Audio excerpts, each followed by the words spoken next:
Combien d'années faut-il pour qu'un capital investi au taux d'intérêt annuel de 9% avec capitalisation mensuelle triple sa valeur? Il y a une particularité dans cet énoncé, il y a un point sur lequel on doit s'attarder un peu. C'est d'une part, on nous présente un taux d'intérêt annuel, mais en même temps, la capitalisation des intérêts, elle se fait mensuellement. Donc voyons ce que ça signifie sur une représentation schématique du temps. Si on est en T0, et qu'en T0, on dispose d'un capital de C0.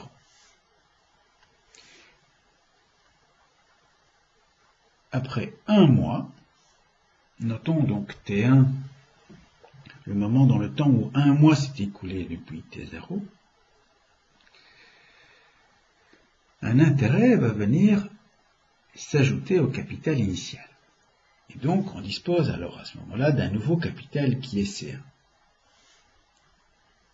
Et que vaut C1? C1, c'est égal à C0 plus un intérêt. Donc, c'est C0 fois 1 plus un taux d'intérêt. Et ce taux d'intérêt, c'est 1/12 de 9%. Puisque donc on a un taux d'intérêt annuel de 9%, mais la fréquence de capitalisation des intérêts, elle est mensuelle. Donc déjà, après un mois, il vient s'ajouter un intérêt au capital. Donc, plus 0,09 divisé par 12.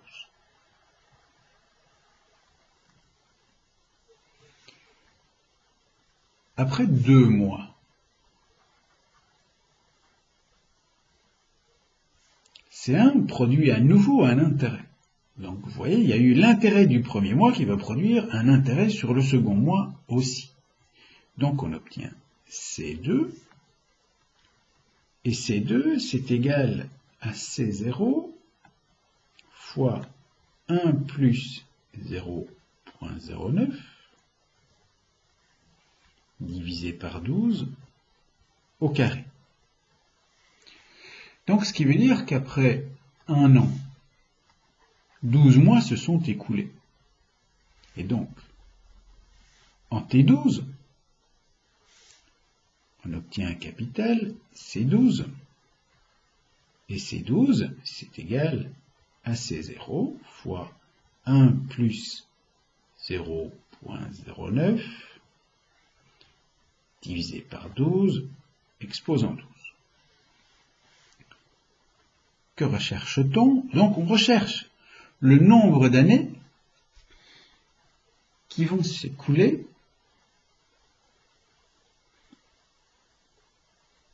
et pour lesquelles le capital initial va tripler de valeur. Donc on cherche Tn, et en Tn, le capital initial aura triplé de valeur, c'est-à-dire qu'on aura en Tn 3 fois C0. Donc ici, un nouveau point d'attention, faire attention, donc n ne représente pas un nombre d'années, mais représente un nombre de mois. Donc on sait qu'en Tn, on a 3 fois C0. Donc 3 fois C0, c'est le capital en Tn. Mais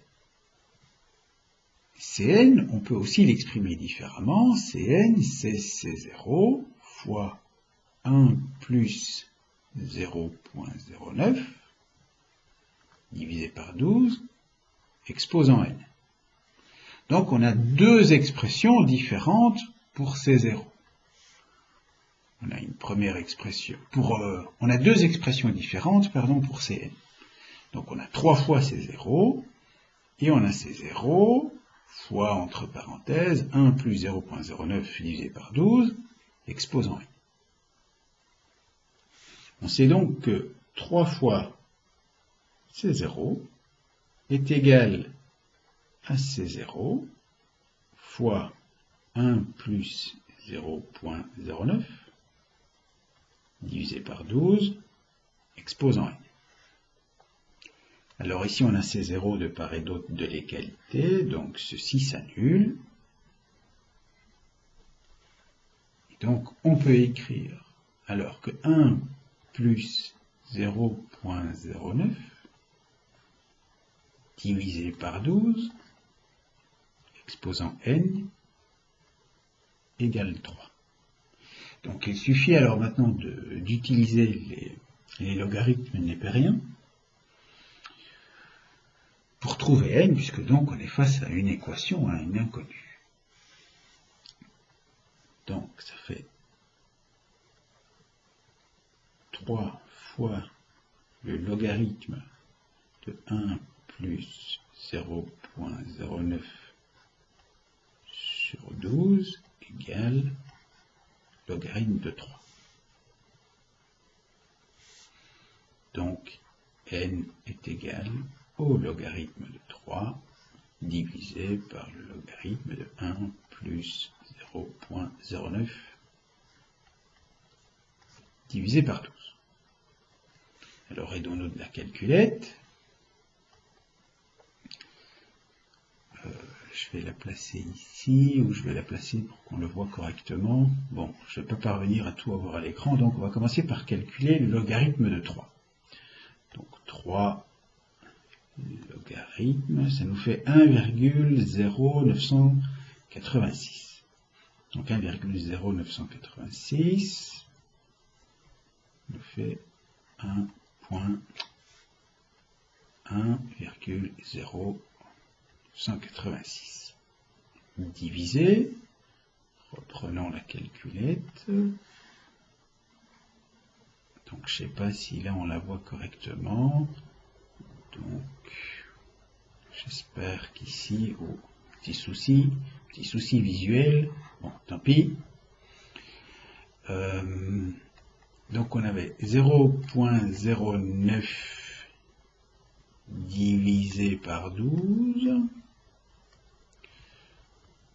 plus 1. Vous voyez, donc c'est bien 1 plus 0,09 divisé par 12. Voilà, et on prend le logarithme népérien de cette valeur, on calcule, donc ça nous fait 0.00747. Donc 0.00747. Je vais essayer de faire un 0 correct. Voilà. Eh bien, reprenons la machine pour avoir le résultat. Alors, bon, je bataille un peu avec la calculette. J'essaye de tout mettre à l'écran. 1,0986, 1.0986 divisé par 0.0747. J'ai oublié un 0. Voilà, 0,747. Égale, ça nous fait 147,068. Donc ça nous fait 147,0. J'ai oublié 668. On va se limiter à 68. Donc faites attention, ça ici, c'est un nombre de mois. Donc il faut le diviser par 12 pour exprimer la période en années. Alors, si on le divise par 12, on obtient donc un petit peu plus que 12 ans. Donc en années, donc on a 12,25 années. Donc la réponse, c'est 12,25 ans.